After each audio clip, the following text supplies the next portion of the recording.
Okay, well, we are 6:30 on the nose. We want to begin on time, end on time. We know you got other things going on, and I really want to welcome you and appreciate the fact that you're here, taking time out of your schedule for this. This is our inaugural run for the Auxiliary Chaplain Course Phase 2, 22 Alpha.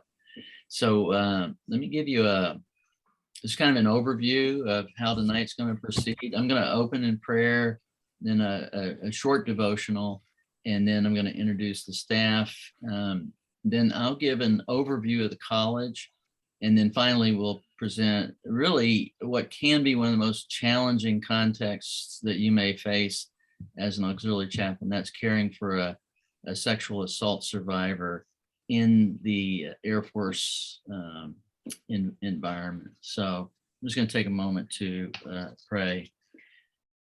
Lord, for your wisdom, we pray as we put our hands to the plow of this really important ministry. We humbly seek your guidance in your face. In your holy name, we pray. Amen. Amen. Amen.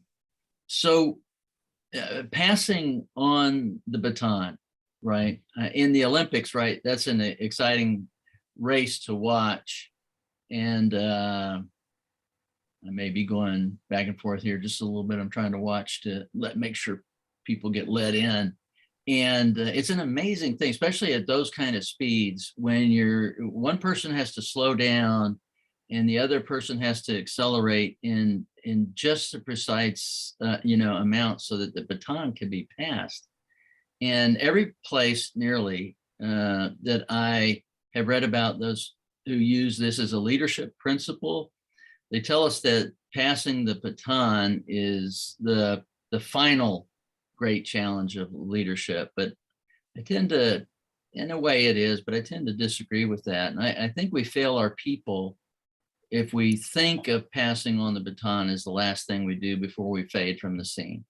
I argue that we need to pass the baton every day. I mean, perhaps we can't do that with the specific authority, responsibility, or our office we've been entrusted to, but with the knowledge, the experience, the skill we've developed over time, absolutely, we need to pass that on every day. So I'm arguing that a baton passing is not an event.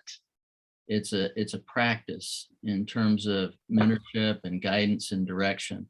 And if we see it as the end game, we may tend to be too reluctant to let go, thinking that, if another has the skills that we've developed over the years, then our place is going to be diminished. When Joshua entered the land and they passed over the Jordan River during the flood stage, Joshua 4:21 tells us, and he said to the people of Israel, when your children ask their fathers in times to come, what do these stones mean? Then you shall tell your children, let them know, Israel passed over this Jordan on dry ground. For the Lord your God dried the rivers, the water of the Jordan up until you passed over, as the Lord your God did the Red Sea, which he dried up for us until we passed over, so that all the peoples of the earth may know that the hand of the Lord is mighty, and that you may fear the Lord your God forever.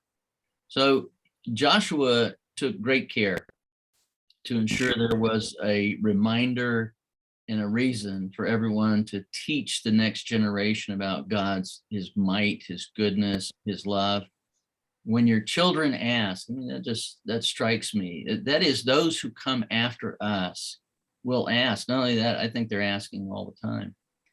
Later in the story, when Joshua's old and he knows his days are numbered, he gives the people of Israel a charge that should sound familiar to us. In Joshua 23:6, he says, therefore be strong to keep and to do all that's written in the book of the law of Moses, turning aside from it neither to the right hand nor to the left. Joshua gave the people the exact same charge that God gave him when he replaced Moses. And he had not forgotten those words. and nor had he neglected to pass those words on to others. I'm convinced that when the people heard what Joshua said, he had already etched it in their minds. I mean, while it may have been the last time he said this, it was definitely not the first, as he repeated those words. We know that he had successfully passed on the baton because Joshua 24:21 says, Israel served the Lord all the days of Joshua and all the days of the elders who outlived Joshua and had known all the work that the Lord did for Israel. All the days of the elders that outlived Joshua. The baton passing was not an event, as if one speech could change a nation or a heart. I believe firmly that Joshua tirelessly passed on the baton to those elders every day of his life, so that at his death, there was this seamless preparation for them to go on. Now, it is true, obviously, we all know that future generations fell away from God. But what we also know is that that generation of leaders, those who outlived Joshua, they continued to walk in the way of the Lord. Self-centered leaders don't care about the next generation. And so, they just want their own benefit. The best servant leaders, however, are consistently seeking to multiply and train their replacement. As one person quipped when I was young, he said, your job is to work yourself out of a job. Pass it on. So having said that, I'd like to introduce you to part of our team. First, we have Chaplain Miner here, whom you all know, and he is the college's functional advisor. And then we have Chaplain Jenny, and he's the director of CREAL, that is the Center for Religion, Ethics, and Excellence in Leadership. And in a little over 2 weeks, in fact, he'll be directing the Advanced Character Development course. Next, we have Chaplain Coles, an early adherent of the schoolhouse, one of our instructors, and she's going to be teaching tonight. Not with us tonight, but very important is Lieutenant Chon Gann. He's currently on what in the military would best be called emergency leave. So we're going to begin with an overview of the school, and then we'll talk about the sexual assault prevention and response. So let me share my screen with you. If I do this right, we'll be okay. All right. Hopefully we're good. We're good to go there. So we're just going to have a little overview of the schoolhouse, and just in a couple of minutes, we're going to look at the authority, the mission and vision, the goals, and some of the courses, certainly not all of them, and some of the resources. I think the most important thing, and you can't get away from this, everything that we do has to be tied to some authority. Otherwise, right, we're operating independently. And when you look at this, it's really a pretty amazing thing. In Title 10 of the United States Code. So what's Title 10 of the United States Code? Title 10 of the United States Code is the code that gives the legal authority for the armed forces, to include the Department of Defense. So it's a big deal. And guess who's in there? We're in there. That's a fantastic thing. So we have that authority, and then we have the 80-1 that defines the mission, the composition, organization of the schoolhouse. And in 12.3, the Chaplain Corps College is associated with the United States Air Force Chaplain Corps College, which we are, and it will host courses that improve the education and individual skills. I'm not going to read all that. Here's the thing. We have a great relationship with Air University. we have a great relationship with the Chaplain Corps College, and they are the nicest, most wonderful people, right? That's not why they're that's not why they're involved with us. They're involved with us because of Title 10. They're involved with us because of 80-1. And so it's really a great thing to have that kind of resourcing. So what the mission is, it's really simple: to educate, resource, and develop the Civil Air Patrol Chaplain Corps to meet total force requirements. So we have 3 divisions. Got the education division, where we have instructors educating. I'll drop that word training because I'm going to say a word about that here in a minute. But also character development instructors. Then we have the curriculum division, where you have writing that's going on, ongoing, how we present the curriculum to the chaplains. And then finally we have CREOL, which I mentioned before, the Center for Religion, Ethics, and Excellence in leadership. I did want to say, or maybe I'll wait for another slide here. Yeah, we'll do it on this slide. That the vision, right, is that it's the premier center for education, resources, and development. So like the Civil Air Patrol does not have an equivalent to Air Education and Training Command. And they combine those, and it makes perfect sense. But we don't have an institution like that. And so what we do is provide the education and the development and the resourcing. And it's important to understand the difference between the two, between that and training. So it's the difference, to put a finer point on it, one that we would all understand, is the difference between ground school and pilot or flight training. There's a distinct difference there. Another way you could look at it, since we all went through this in particular, is you could look at it as seminary or some form of divinity school versus your actual ministry practice. Those are definitely not the same things. As I was told one time, that we study all the answers to the questions that nobody is asking. So there's a difference between education and training, and we want to do this work by providing stakeholders, and that stakeholders would be whoever the total force authority would be, with people who are trained. As we mentioned before in Title IX, Secretary of the Air Force says, "Yea, verily, I want you can help." But the requirement that goes along with that is we need to be trained to active duty standards in order to make that happen.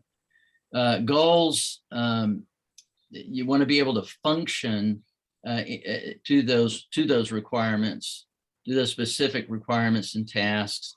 We need to be acquainted. Actually, we need to be more than acquainted. We need to be familiar with the Air Force customs and courtesies and how they operate. And we have to, and we talked about this in the previous course, about operating in a interreligious, interdenominational, a very diverse setting, and it's only becoming more diverse as we go along. And then obviously Air Force communications. We're not going to do any staff summary sheets, but you need at least to be familiar with them, not in this class anyway.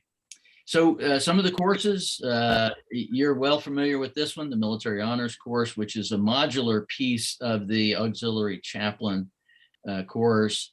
And we're going to have more as we go till we come up to our 24.5 hours of academic time, which is different from the hours that you actually spend, right? So, and then we have the Wing Chaplain course, CREOL, which we're going to do the advanced course character development here in just a couple of weeks. So some of the strategic priorities, right, just make sense: education, resource, skills. However, one of the amazing things that we have access to is Air University has given us their LMS platform. That's a learning management system, Canvas. Because of Canvas, we can have hybrid courses like this is. We can have asynchronous courses like essentially the military honors course was primarily that, although we met for a few things like our VA briefing and so forth. But it's just an amazing thing. And we want to serve as the strategic location for education in the Chaplain Corps. And then this is, we're right to the end of this because I just wanted to give you an overview of this in terms of how we fit in the whole process and what's happening here. The Chaplain Corps College exercising those strategic priorities, the ministry, the product, so to speak, are professionally developed, equipped folks who are involved in ministry, educated and those kinds of things. So that's what we're all about. And wanted to give you a brief overview of that. We can take a couple of moments for questions, but likely we maybe could think of holding those questions so that we could push on towards our major topic tonight, because that's where I really want the discussion to occur. But having said that, if there's something burning, go ahead and ask. All right, let's move this over.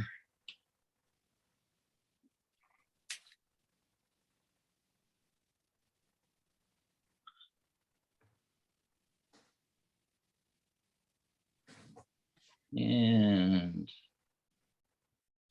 so there is a question in the chat. Oh, question in the chat. Yes. And it says, will these courses eventually be in e-services on our records? And the answer is yes. I'm taking care of that as the executive officer, working with Susie Parker on the protocols for how each and every one of these modular courses will be placed on your training records. So we're working on those just as Vol University courses. So that is in the works right now. Very, very, very good. Okay. So I'd like to, I've already introduced Chaplain Coles, but she's going to take the first part of this briefing. Let me just give you kind of some of the ground rules on this. What we're looking for, if you got into Canvas and you looked at the syllabus, you'll find out that half the grade is you being here and taking part in the discussion. So this isn't going to be death by PowerPoint. At the same time, we want to move through briskly, but not at a pace where we can't have open and honest discussion. If we don't finish, you can read the slides. Okay, so our goal is to have some level of mastery over what we're talking about, as opposed to our goal being getting to the last slide. So that's just giving you some notion of where we're coming from. So with that, Chaplain Coles, it's all yours. Thank you so much, sir. And please let me know where I'm going to stop and you're going to take over. So to the class, my name is Rochelle Coles. I am a retired Air Force. Sexual assault prevention and pastoral response is actually my specialty. My teaching style is, I do not like to teach without your input. I would like to ask if you would give me your scenarios, your input, your testimonies, if you've ever dealt with any type of sexual assault or any traumas, and I want to hear your stories. So let us begin. Next slide. Okay, here are objectives. We're going to comprehend the significance of sexual assault prevention and awareness training. We're going to talk about it. We're going to help you know how to deal with it, how to not run away from it, but to confront it. We're going to give examples of cultural, religious differences that affect individual responses to sexual assault. We're going to explain counseling practices that provide a more sensitive approach to sexual assault survivors. I hear some pastors, some leaders say, but I'm not a counselor. You may not be a counselor. You may not even be a pastor. You may not even be a leader, but we are going to give you some key points on how to get help. Summarize ways to create a worship environment that is sensitive to sexual assault survivors, how not to be offensive. Next slide. Overview, sexual assault trauma counseling, some pastoral application, how to help families of sexual assault survivors, SARC and VA, and how to report. Okay, so some of the things that we are going to look at on today. Okay, so here's some of our practical guidelines. You are going to be aware of your own comfort levels with the issues of sexual assault, sexual abuse, and sexuality. How to observe symptoms or suspect assault or abuse. How to ask questions. How do you ask the right questions? How to do it in a calm, respectful tone of voice. Oftentimes people say to me, your voice is so common, right? People with some type of incident or some type of rape or some type of mental illness. Can you imagine if I came to them and I'm loud, I'm obnoxious, that would just cause them to go into, it would cause a trigger. And so it's going to teach us how to use our voice, to use our tone of voice, how someone could have been sexually assaulted and you might want to take your hand, put it around it, put it on their shoulder. You might want to give them a hug. So we're going to learn what not to do and how your professionalism can help ease feelings of shame and secrecy. Oh, it's not that bad. You can't have children, but it's okay. What not to say, okay? All right, let's go to the next slide. Okay, some sexual assault survivors may deny the sexual assault, the first time that they're asked. And why do they do this? Okay, why should you not press it, right? Why is it important to ask the question? Because it could open the door. I'm a therapist by trade. I know that some of you here may be counselors, you may be therapists, right? You've dealt with people who, when you meet them, they may not, the first time you meet them, they may not open up to you. When I meet people for the first time, I know that they're not going to tell me their life story. Because I know when I meet people for the first time, I know that they're not going to tell me everything about them. For me, relationships have levels. I remember Chaplain Tillery, most of them on here know that I was in CPE. And they say, Chaplain, you're closed sometimes. But I feel like some of my personal business have levels to it. I don't just open up and tell you everything about me. I was in a CPE course where I was the only female. There were all men. They were all married and I was single. They sat around to talk about their wife, their relationship, their children. And I didn't have that same conversation. So, I was on, my meetings with Chaplain Tillery and Chaplain Minor and we were talking and everything, and they were there, sitting there, eating lunch and everything. I just had, different things going on. My life was a little different from them. It was like, well, you never tell us about you. So I knew they wanted to know if I was dating. They wanted to know, well, is she dating? Is it male? Is it female?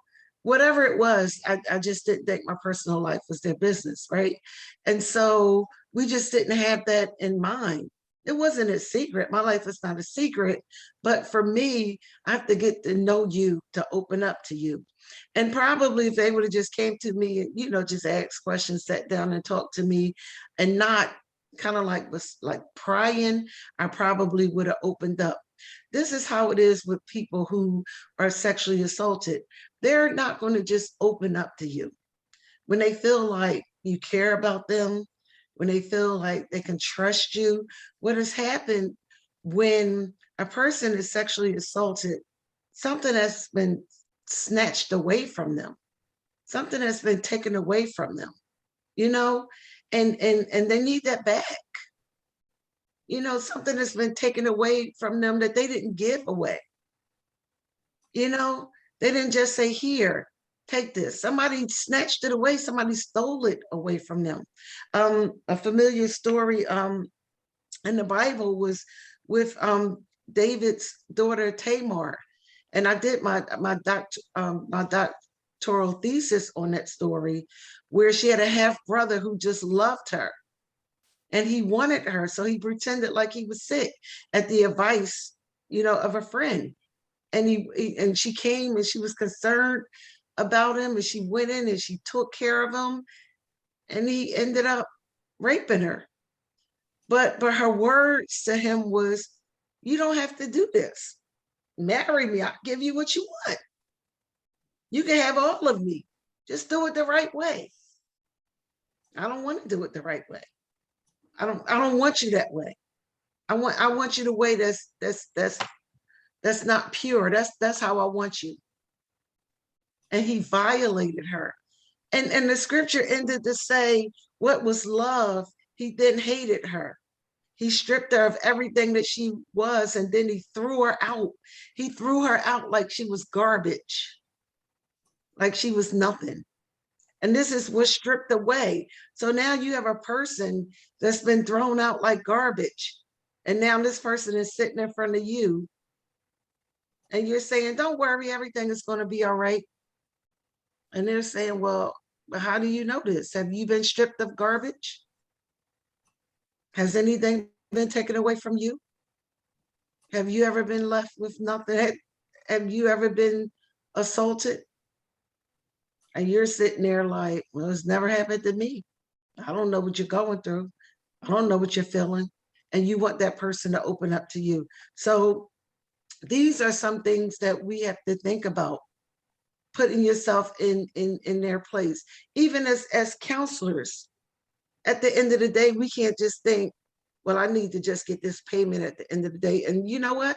Some counselors, that's all they're concerned about, is the money, the paycheck that they're going to get at the end of the week. I hear people say, I was in there for 15 minutes, but he didn't act like he cared. I didn't get nothing from those sessions. As a matter of fact, when I left, I felt worse. Okay. Talking about the fear of reprisal. What is reprisal? Does anybody know? What is the fear of reprisal? Let's open up the mics. Let's talk. So it's where you feel that because you report something will result against you. Okay. Can you announce yourself before you speak so I can know who's I'm speaking? sorry, I'm Chaplain Jacobus. And so it's fearing that something will happen to you because you're making that report. Who is this person that can do something to you? Boss, Yeah, Your be your boss. command. Your command, your chain of command. Who else? Could be somebody else that you might be having a relationship with. Yeah, it could be your perp. That Yep, person yep. could tell you, if you tell anybody, I'm gonna kill you. I'm gonna kill your family. I'm gonna kill your children. So that could be another reason. Who else? What are some other reason that people don't report it? This is Chaplain Deb. Maybe friends, retaliation from friends. Correct. This is Chaplain Paris. Could also be for religious reasons. Maybe you might be ostracized from your religious community because of it. I like that. How about somebody else? It's often, this is Chaplain Reeves. It's often a stigma associated with. Oh, yeah. That's what I want to hear. I want with to dumping. hear. I want to hear about that stigma. The in a lot of situations, a lot of context, like for example, a local church body, everyone is, well, it's a tacit thing, but you're expected to be okay. How are you doing today? Oh, I'm fine. Mhm. And the stigma comes in if you ever stop and say, well, I'm having this problem. Often that is then maybe not a reprisal as much as it is a push away. I don't want to hear your problems. I just want to hear you say you're okay. Mhm. And from that point of view, it's not a safe place to be. I like it. I want to take that stigma just a little further. Need to hear a little bit more. This is Yeah. Chaplain Law. Hi, And Chaplain Law. how are you doing? Good. From a jail environment, people don't want to talk about the experiences, Mhm. sexual assault, all that. One major reason is that if there's a leak, people will identify that individual, and that individual will get more attack Mhm. from others. Mhm. But you can go to the courthouse, you can go to the hospital, you can go to the authorities, you can prove your case, and you did something to make it happen to you. People just don't believe you. I've seen it. I've been in the military. I've been to the court. And you know what? I've seen people who have had past violations, and they said, well, guess what? You can't bring up those violations in court. And This so is guess, go This ahead. this is Chaplain Olson. Whoops. Go ahead. Yeah, it's Chaplain Paris. I'm a retired law enforcement investigator, and some of what I investigated, actually a lot of what I investigated, were sexual assaults. And we even had women who were engaged in prostitution who were raped, and they were often frightened to come forward because they felt like, well, what they did for a living would be reflected, in some ways, stigmatize them as to they were asking for it, or it's just a non-paying customer or whatever. It wasn't a sexual assault, and they displayed all of the symptoms of an individual who had been sexually assaulted. I mean, and so I always treated them with the respect and dignity that they deserve, and conducted the investigation in that manner. And what that also did was it gave them some sense of dignity and self-confidence in proceeding with the entire process of identifying the perpetrator and bringing them to justice and getting relief for the victim. And people have this thought that if you are a prostitute, if you are LGBTQ, that some way this is what you're looking for or you deserve it, and you're wrong. And I don't care if you're a pastor, if you're a preacher, feeling that some people deserve it, you're wrong. Nobody deserves it. And I hear some of us saying with women, but sexual assault also happens to men. Men are also raped. And I know sometimes it's unbelievable to think, but it happens on both sides. So let's get that out of our minds, that sexual assault only happens to women, because it also happens to men. And sexual assault is not only rape or penetration. Sexual assault could be harassment, it could be abuse, it could be other things that causes trauma to a person. It causes a person not to be able to function. It causes some type of disability, right? Yes. Chaplain Ireland here. I was mentally raped in an employment situation, Yeah. I missed that. Say that again. I was mentally raped in an employment situation. Mhm. Yeah. So, And so people think that it's just sex. No, you could have a supervisor, a commander that can mess you up. Seriously. Mhm. When I was in the military, being a female, being a minority, I was tormented. But I tell people I was from Philadelphia, so I was really, and I tell you, I came from a background of domestic violence. I have been raped.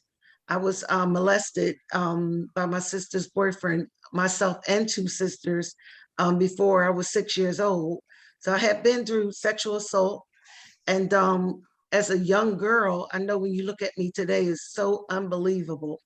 But I was timid. I was timid when I came into the military. I was timid. But what the military taught me was how to fight. And when I remember when I joined the military, people were like, "You're going into the military?" The Lord built me up. And I don't know if many of you remember the $6 million man. I might be aging myself, but then they had the female came out, the bionic woman, and I tell them all of my parts have been replaced. And God built me up. So when I went into the military, and I serve in a denomination, Church of God in Christ, which is predominantly men who I was the first female there to be ordained. So the men beat the crap out of me. Then I joined the military. Then they beat the crap out of me. It taught me to fight back. And so you're in a profession that is predominantly male. That a lot of men don't think women should be preachers, and so don't fall asleep on me. And so that's where you are. But when it comes to sexual assault, when it comes to things like that, we do have to speak up against it, because there are people who are out there to abuse people in professions.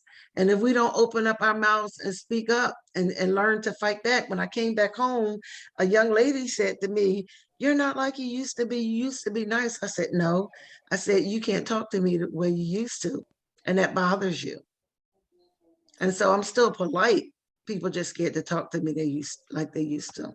So, yes. Chaplain Coles, this is Chaplain Bill Adam. I spent 42 years as a sexual assault and homicide detective.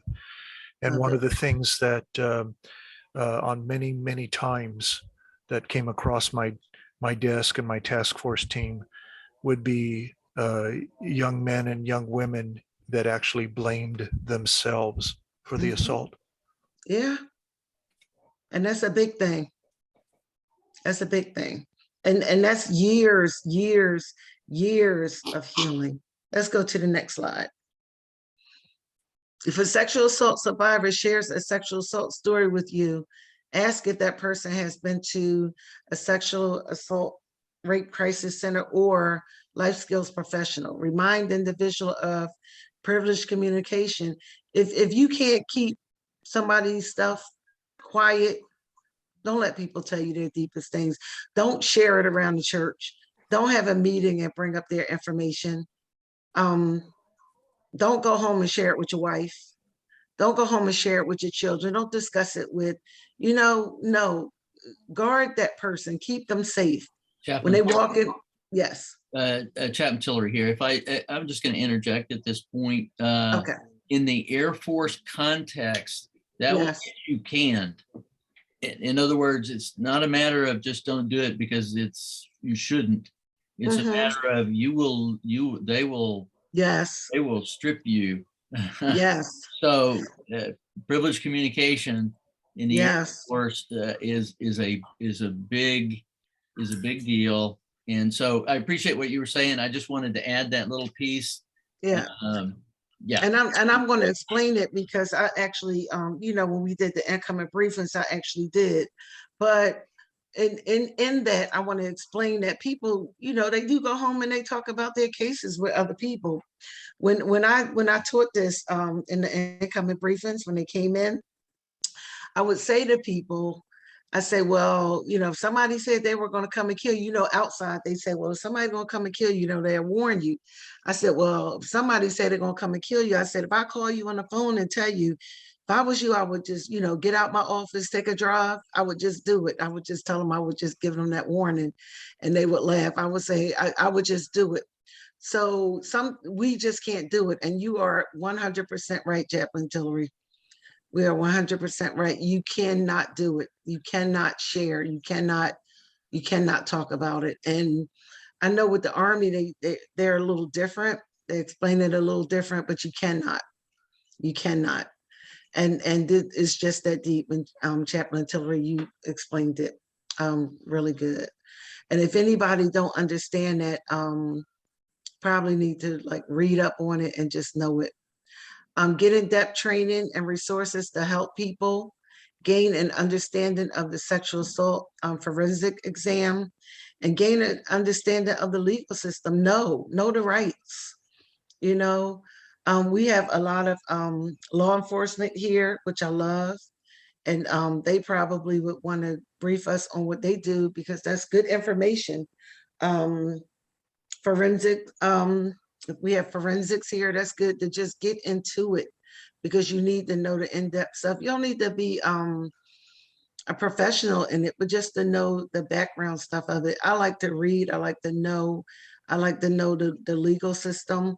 I run a safe house for domestic violence, and I remember when I was a clinical supervisor, the director of the program called me one day. He said, I didn't know that you had a safe house. I said, well, if I ran around telling people I had a safe house, it wouldn't be a safe house, because that's not something you run around telling people. That's the reason why it's a safe house, because people don't know where it is.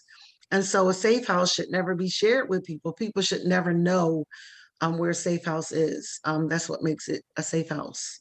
Next slide. Chaplain Yes. Coles? Yes, Chaplain Paris. About collecting evidence like the rape kit. Mhm. One of the challenges that often is created with that is, that the victim is re-traumatized by the collection of the evidence. Right. So one of the things that we can always do is help them find someone who can support them during that process, because Yes. most states, they permit the victim to be accompanied by a support person. Yes. The collection of that evidence. Yes, and the number one thing, tell them not to take a shower. First thing that you want to do when you're sexually assaulted is get in the shower. You want to wash yourself off. You want to cleanse yourself. You're feeling like you're washing the dirt off of you. You don't want to get in the shower. You don't want to wash any evidence off, okay. So, and that's good. Always keep someone with you. So, believe and support the sexual assault survivor. Let them know that it's not your fault, because someone said it earlier. They're feeling guilty. They're feeling like it's their fault. They're feeling nasty. They're feeling dirty.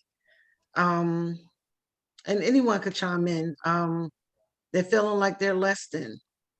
If I hadn't been, when I was raped, a company that I worked for was having I would say a party, but it was like a company, I guess a company, I call it, I've been in church so long, I say a company fellowship, but I'm sure it was like a meet and greet type of thing. And I was there, and I came out to get in my car, and I was assaulted. And I didn't report it.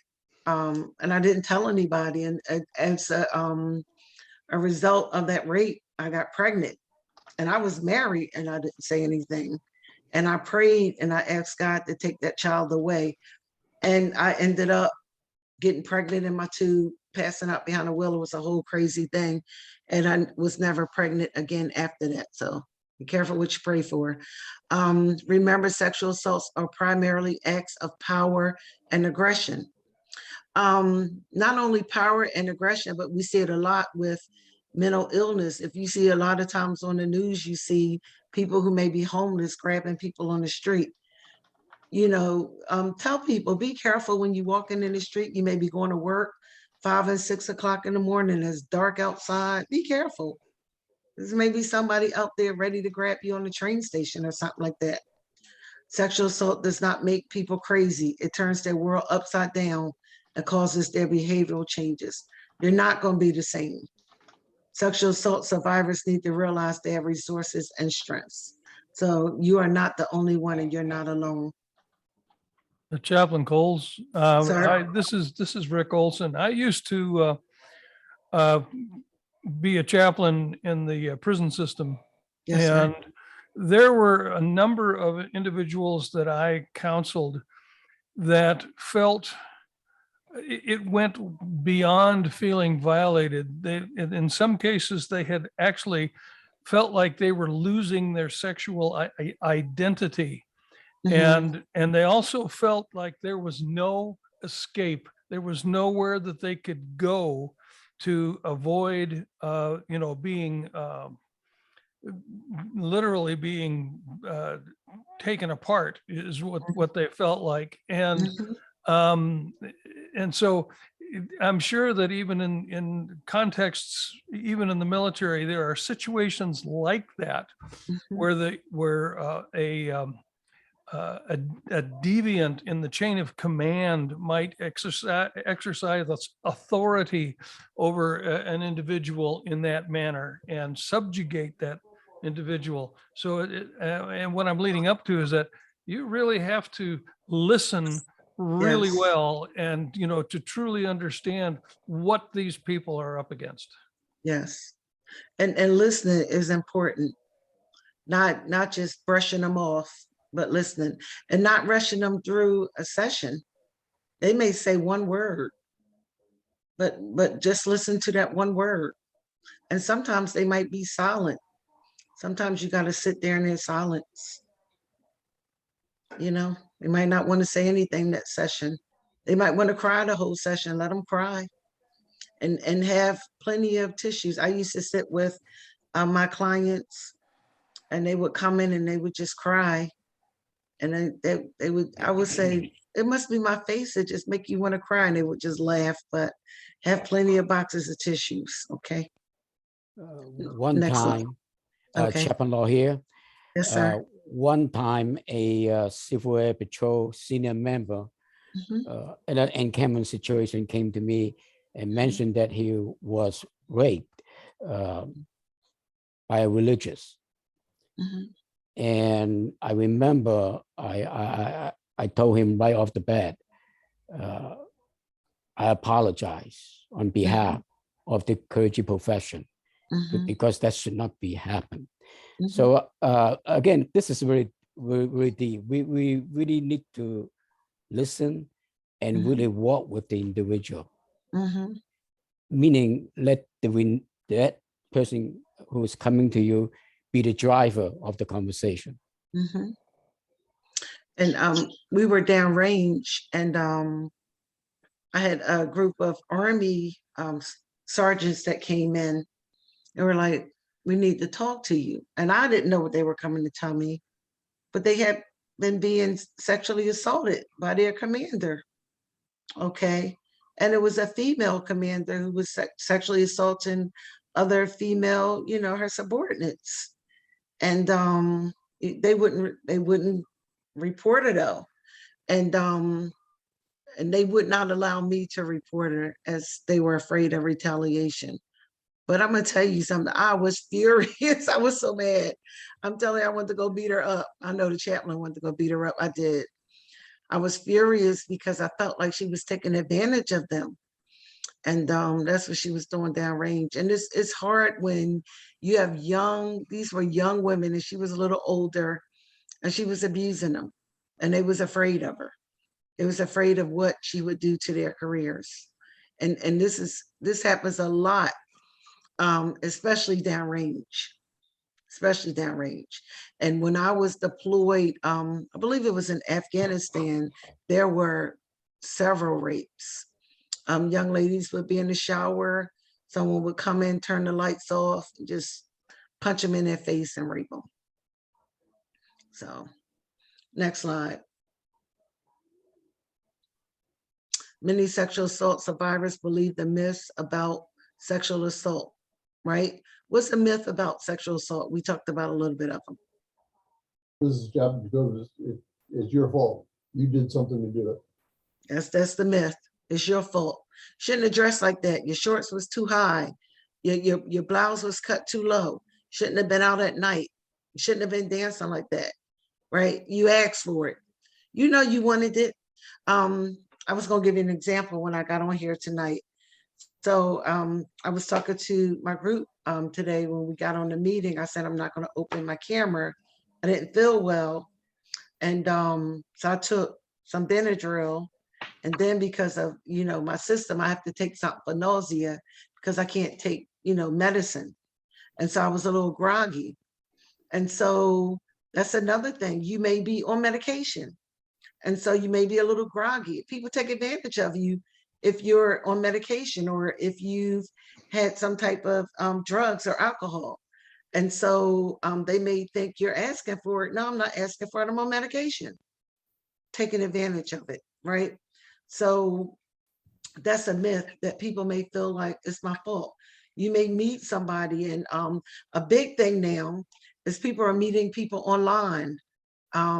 They're on Instagram, TikTok, and most of the young people are not really on Facebook. They say Facebook for old people, but you go over to Instagram a little bit, like me, see what our young people are doing on TikTok and all of that. You'll find out what our young people are doing. So I like to hang with the young people because I like to see what the young people are doing. And you'll see why a lot of people think that they're asking for it, but they're not asking for it. No means no, and it does. Anything beyond no is a sexual assault. So, but a lot of, it's a myth. I have Chaplain Cole. I have another myth. Mhm. Although rape can be perceived as a soul murder, the murder of your soul, and quite often they also believe once that happened, they became a damaged good. But I disagree. The person is not a good. It's not a commodity. It's not a damaged good. And also, maybe temporary damage, but not forever. It can be made whole in some way, especially spiritually and even emotionally. Mhm. And there are some cultures who feel like women are beneath them.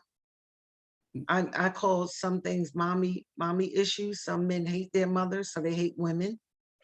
So these are some things, and just like women may need, counseling for sexual assault, men need counseling if they feel that way, against women. So you need help on both sides. I know people who are therapists and they counsel sex offenders, and people say, well, they're the scum of the earth. Why are they counseled? Because they have souls too. They need to be saved too. So we have to remember that it's two sides to the coin. And I know y'all gonna throw stones at me, so I'm a duck, Chaplain Tillery, but they have to go through counseling too. So we have to help them restructure negative, irrational statements. That is my fault.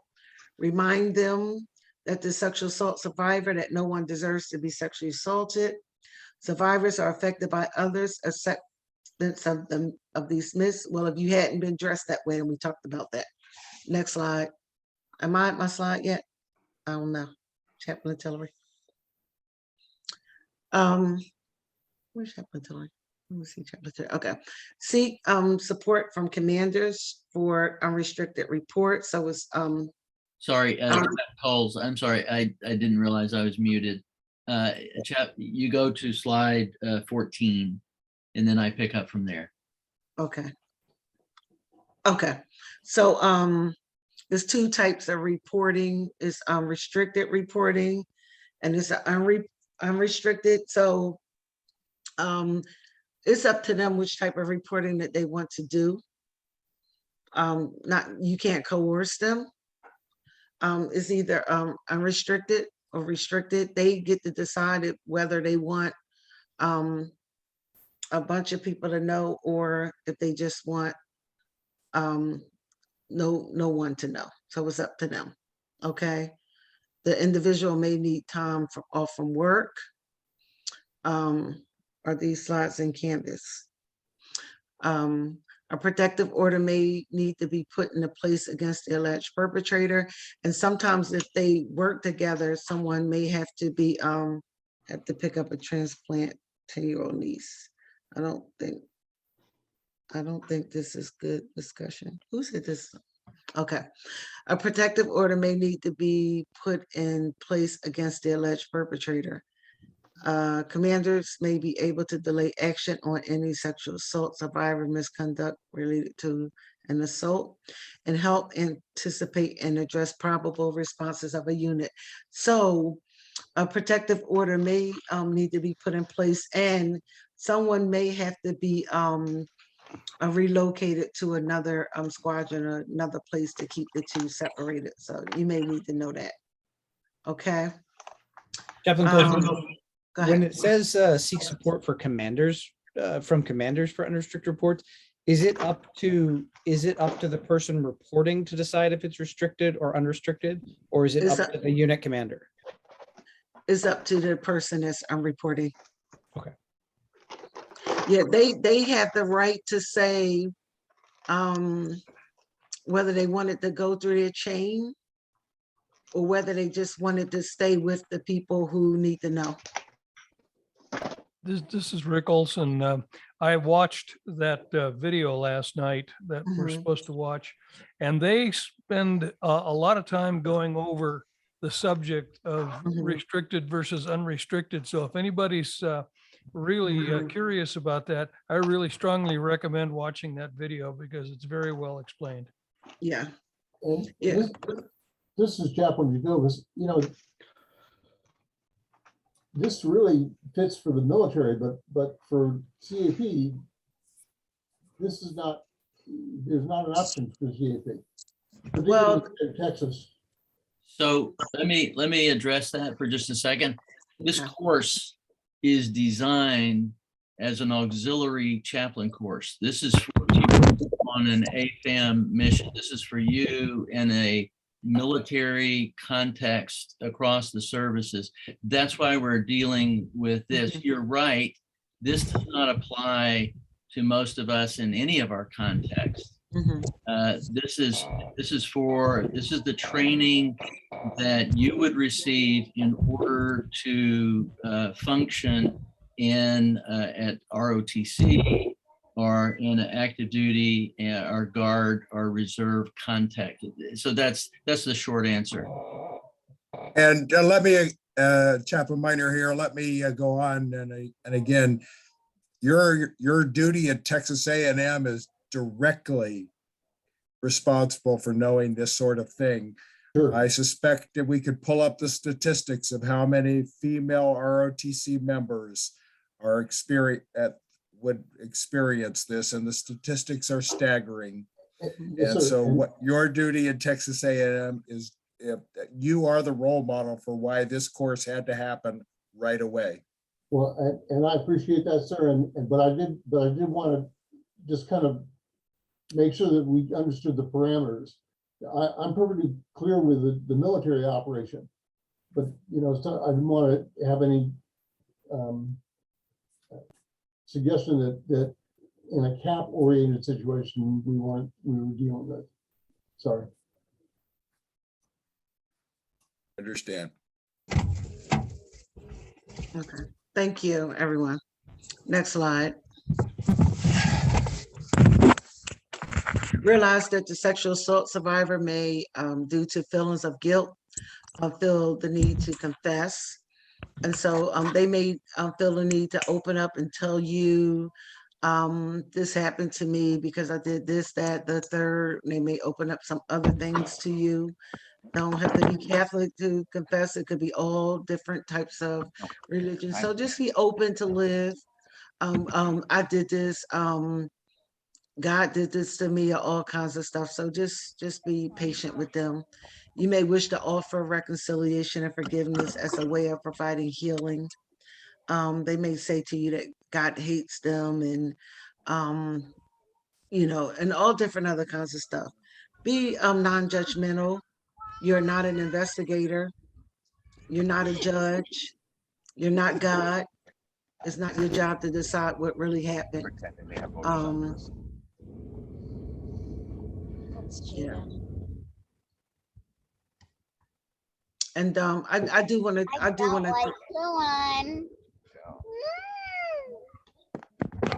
Chaplain Tillery, could you Somebody's- mute the microphone?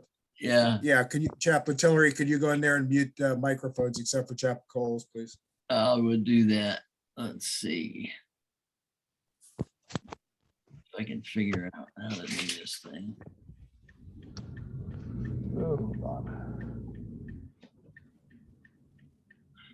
It sounds like Ken Paris.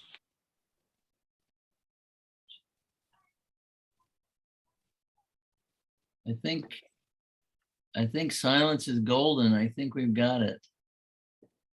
And so be careful not to tell them, I understand. Sometimes I understand is like a comfy word, like we jump to that word, I understand how you feel. You don't know how they feel. Even if you've been raped, you don't know how they feel. You feel how you feel and they feel how they feel. You don't know how they feel. All right. So watch out saying, oh, I know how they feel and this, that, and the other. But and don't be afraid to ask them how they feel. Don't be afraid to talk to them. And when they say certain things, don't be afraid to get in their feelings and let them talk to you about how they feel. Let them know that you care and comfort them. They need to be comforted. They need to be touched with the hands of God. If the sexual assault survivor does not ask to be touched, don't touch them. I ask them permission to touch. I ask them permission to hug. And sometimes they need a touch. Sometimes they need to be hugged. But sometimes they don't. They don't want you to touch them. And you'll know. What you say and how you act may make the difference in whether or not the sexual assault survivor proceeds with the case. It may have a significant impact on how the sexual assault survivor continues with the healing process. If you are a male and you have a female or vice versa, and the way you look at them and the way you sometimes we take sides. The way you talk to them, we just have to be careful. We have to make them feel respected.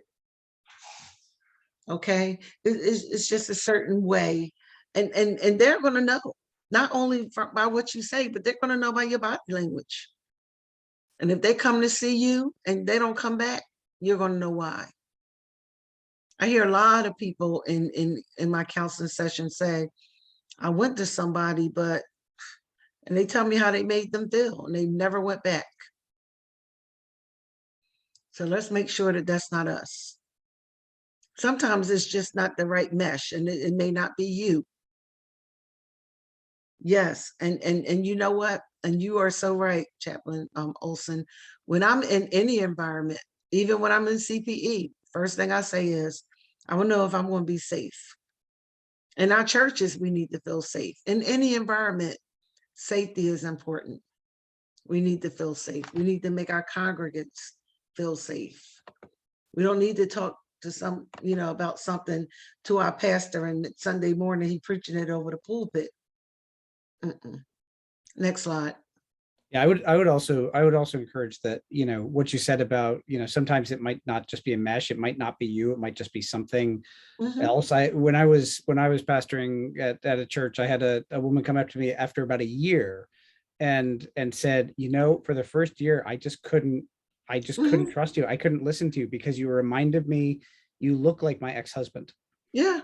And it had nothing to do with me actually, but and after a year, she was like, now I've gotten to know you, I see you differently. But for that first year, it was just, I looked like her ex-husband and she just couldn't, she couldn't face that. So I think there's some times where it's out of your out of your control. And especially in a case like this, if you somehow remind them of their attacker, they're probably not gonna probably not gonna open Yeah. their mouth. I had a young lady who was coming to me and I knew she didn't like me. I didn't know why. Maybe because the chaplain who passed away that she was seeing before me, she would call her 2 and 3 o'clock in the morning screaming and in the phone. You better not call me 2 and 3 o'clock in the morning unless it's a 911 emergency. So I just transferred her to a male. They got along well. And so real forgiveness takes a long time. It does. It builds up. You gotta regain that trust. And so everybody is not for everybody. So you'll know who you mesh with. And it's better to refer them on instead of mess up your reputation. Because they can mess up your reputation. That's like you could do a referral, they can mess you up. Select an appropriate environment to provide counseling, well lit, hopefully with a window where somebody could walk by. Right now I'm doing teleconferences. I have a gentleman, he has a mental health issue. I was referred to him through a Civil Air Patrol, and he kept saying, well, I want to meet you in person. I want to meet you in person. And I found out it's a violent situation where it may be weapons involved. But I kept saying, I'm not going to meet you. I'm not going to meet you. I'm not going to meet you. Thank God. So you got to use common sense a lot of times. It's okay to do telehealth, especially if you don't know that person. I'll meet you Zoom. Okay, sure, the sexual assault survivor feels safe, secure. They may not want to meet you face to face. Meet them on Zoom. Okay. Hey, Chaplain Coles, Yes. I just want to tell a brief story. I had a Sure can, sir. situation. It's just about appropriate environment because you never know what you're going to run into. And I do respect what those people who have been in law enforcement have said, and it sounds like either through training or experience, there's a great deal of compassion there. I did have a situation where there was, shall we say, kind of behavior. There's a name for it. I can't remember it. But anyway, where you did something wrong too. And the security forces people wanted to put this poor young woman in a corner and have two security forces where she's seated in a corner and they're seated and I absolutely refused and demanded that she have the seat where she could, if she wanted to, stand up and go out the door. They resisted, but I said no, if you're gonna do that, you're gonna have to arrest her and take her wherever you take her, where I can't be. But if I'm here, she will not be. That appropriate environment, that safe environment sometimes needs an actual push from you as a chaplain. You may be that person's only voice at that moment. So anyway, I just wanted to share that. Someone said it's called codependent. Chaplain Tillery, someone said it's called codependent.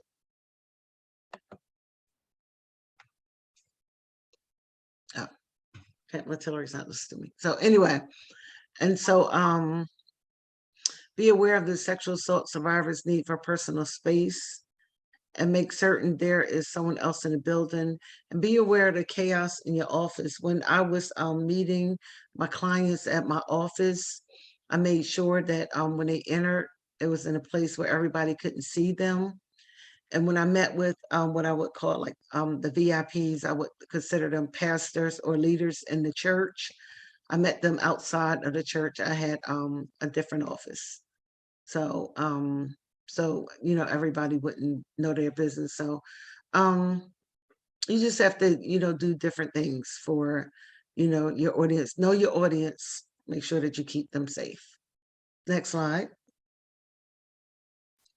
Avoid and prevent secondary sexual assault survivorization. So you're going to make sure they've already been violated. You don't want to violate them again. Chaplain Coles. Yes. This will be a teaching moment and to explain what that word survivorization means. Yes. I did a global change because when I originally put these slides together, I used the word victim. Yes. This was a word victimization. So Mhm. I changed everything to sexual assault survivor. It's I important like it. we know the current language. Victim is no longer a language that we want to use. Anyway, so that explains that word. Don't look it up. It's not there. If it's there, anyway. Yeah, I like it though. But when I look at it, it's like you assault them over and over and over again, and we can do it. So I'll let you come back to that. And their emotional trauma. Sometimes we can make people worse than when they came to see us. So Chaplain Tillery will come back to that. Next slide. Use your best pastoral counseling skills. You don't have any, get some. Build a rapport.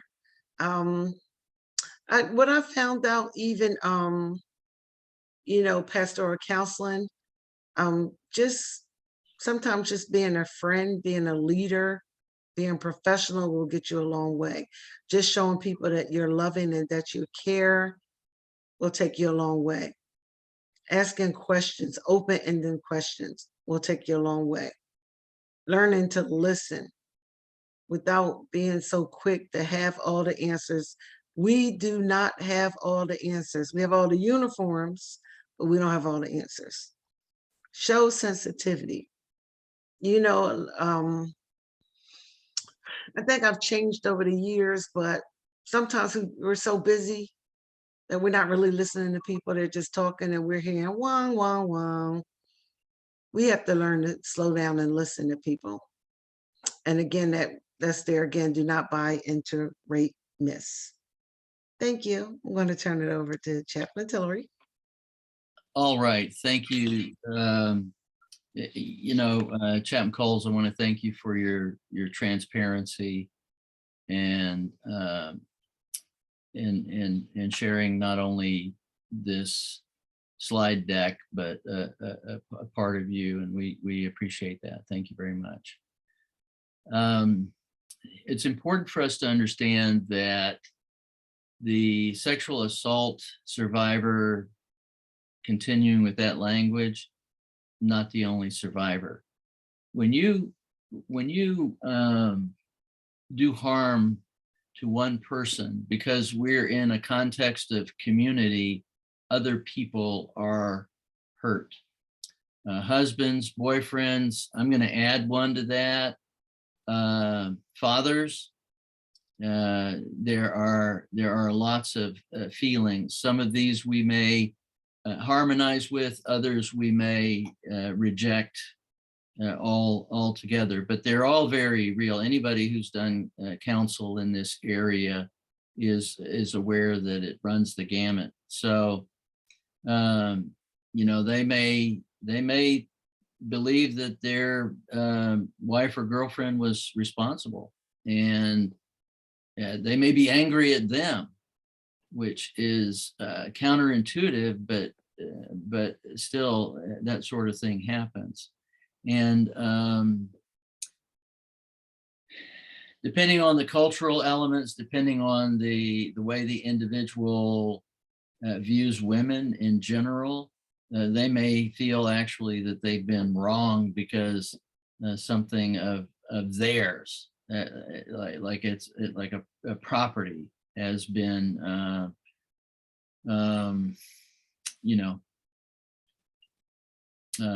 taken. So there's this shared sense of devaluation and shame.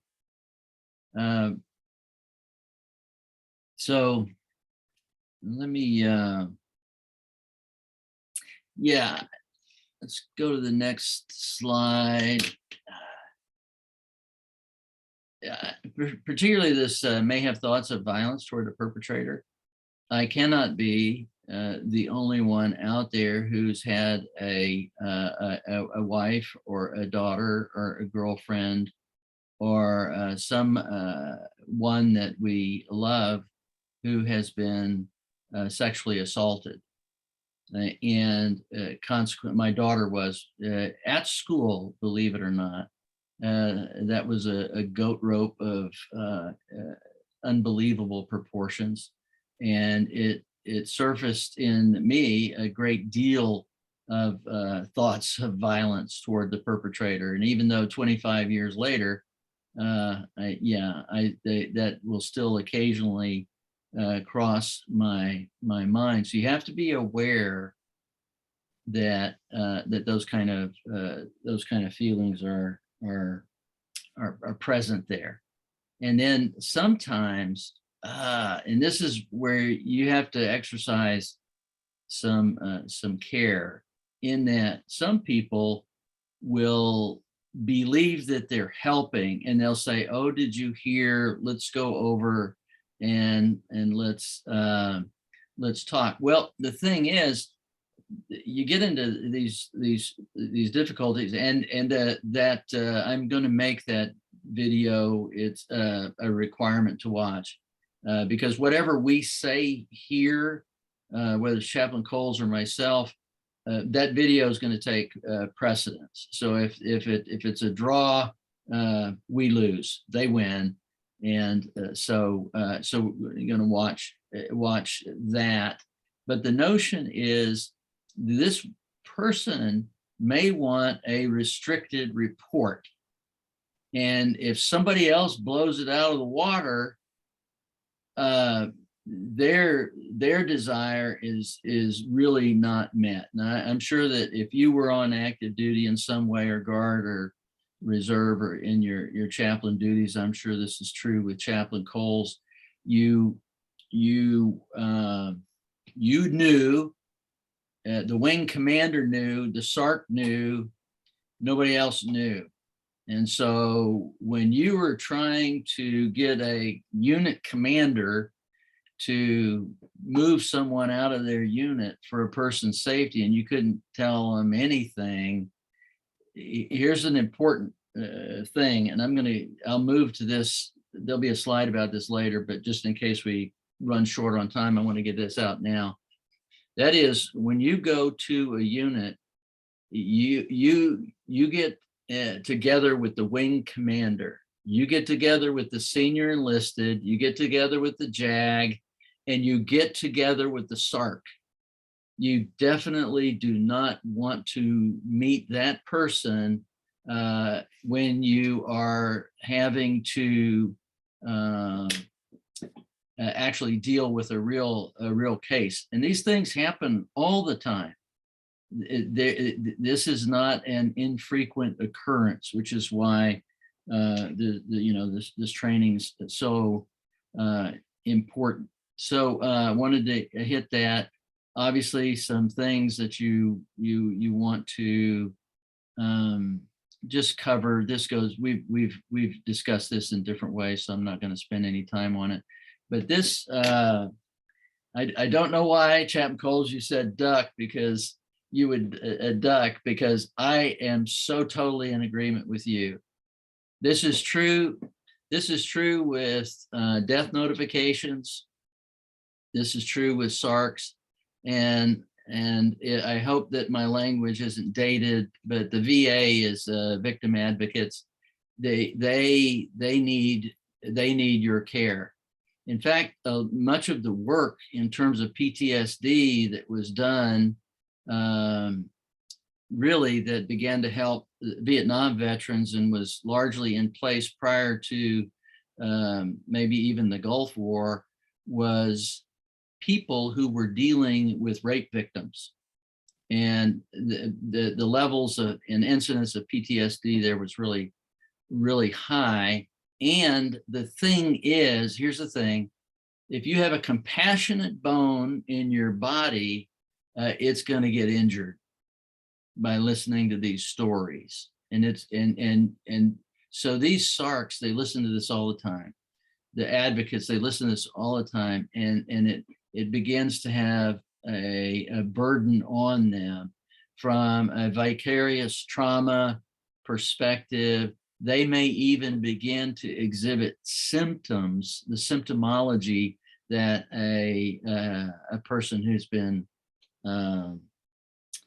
assaulted experiences. So we do have that. I want to pause.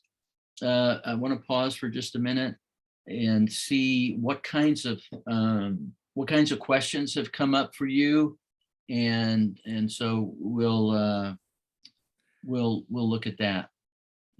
Chaplain Tillery, Chaplain Minor here with a question or Yes. a comment. And I, first of all, want to compliment both you and Chaplain Coles on an outstanding presentation. I just think this is so valuable.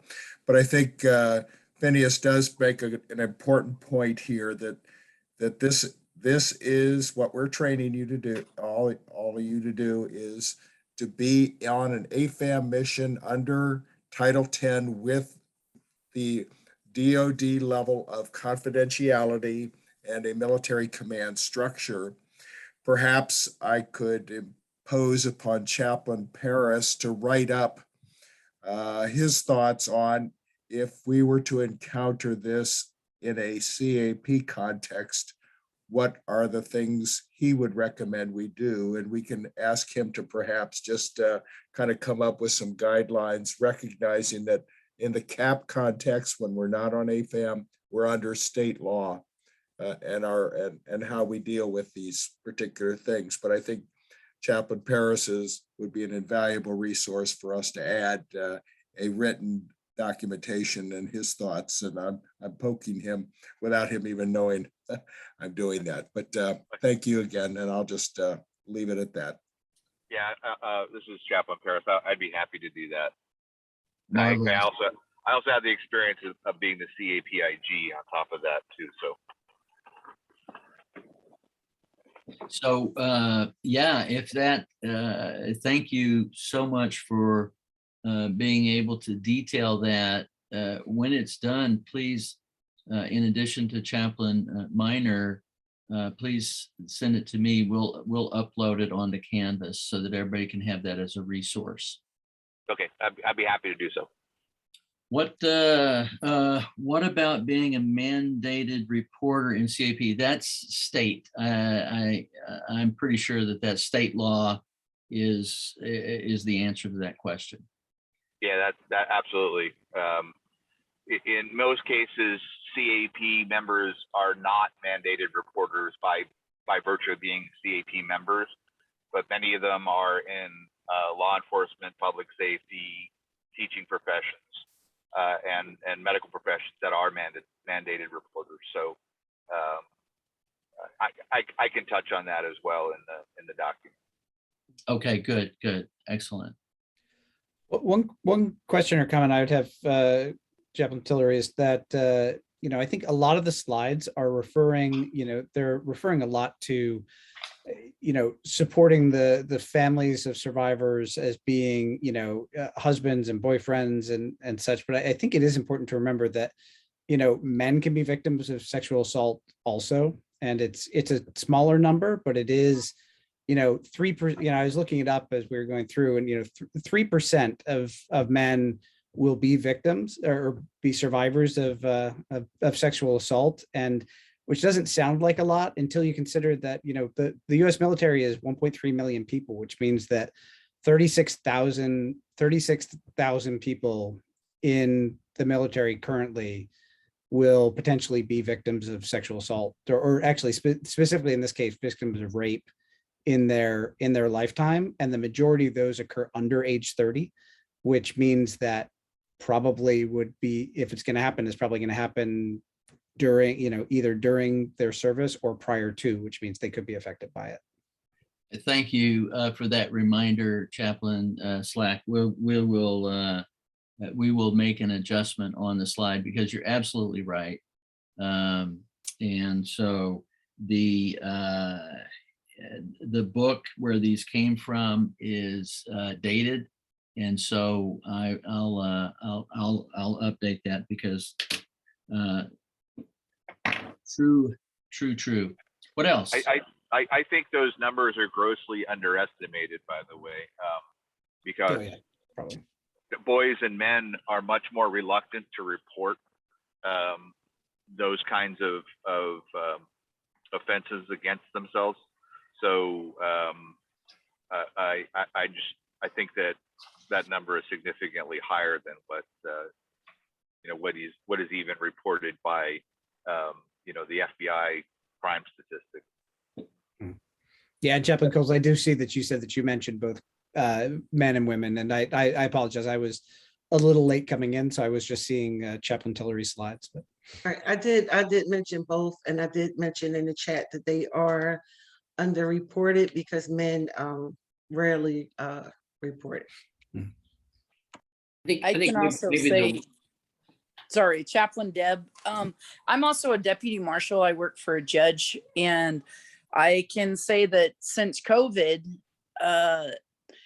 it has been astronomically high, the amount of not only, murder, suicides, sexual assault cases.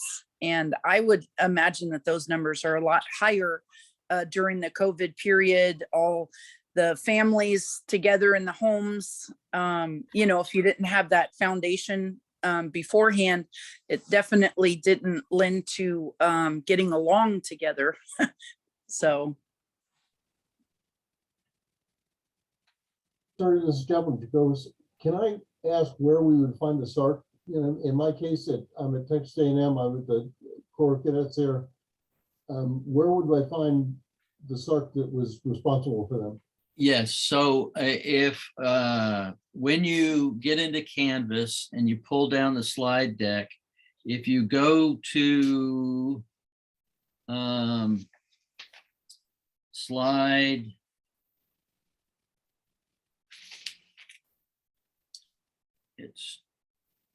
it's towards the end.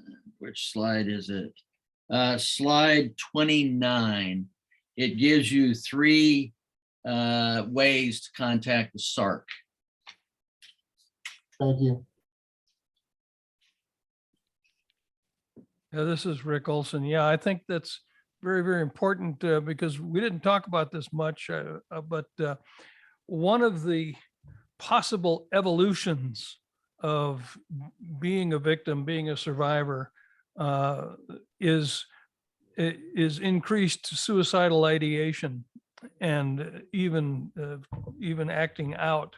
And I think we as chaplains have to be willing to refer or escalate the level of therapy and intervention because of the risk of suicidal ideation and actually acting out as a result of being a recipient of this type of violence. If that's true, if it's an unrestricted report, the full, really, there's a whole palette of amazing things that the military will do for you in counseling and advanced counseling and things like that. If it's a restricted report, it's very complex in terms of how to accomplish that, because there are authorized others who can know this information. And so, but I agree so much. The levels of suicide or gestures or ideations goes through the roof. I mean, really, because and we're almost done. But let me say this. You'll have the slide. You have the slides. You can look them up. You can read through this. But here's one of the biggest problems. And this ties with what you're saying. One of the things, anyone who's been a victim of crime or knows anything about crime, so the law enforcement people will know this, anyone who's a victim of crime will know this. You want to get as far away from that as you possibly can. You don't want to be there. Everything about that room, everything about that corner, everything about that place will cause you to vomit. In the rape or in a sexual assault, the crime scene is the woman's body, and she can't get away. And we have to be extremely wise as to how that's handled, because it's an incredibly difficult context for the woman to be in, because they want to get away, but they can't. It's like Chaplain Cole said, what's the first thing she wants to do? What's the very first thing? Shower, bathe, wash, get cleansed, somehow remove this thing from what? From her. So to get careful how I say this, to get stuck in that increases this level of suicidal ideation, because if you can't get away, there's sometimes nowhere to go. Anyway, so that will conclude our briefing, our formal for tonight. I am going to, as I said before, leave the Zoom open 15 minutes before, 15 minutes after, and so you can chat and continue discussion, however whatever the group would choose to do. And other than that, we will see you same time, same station next week.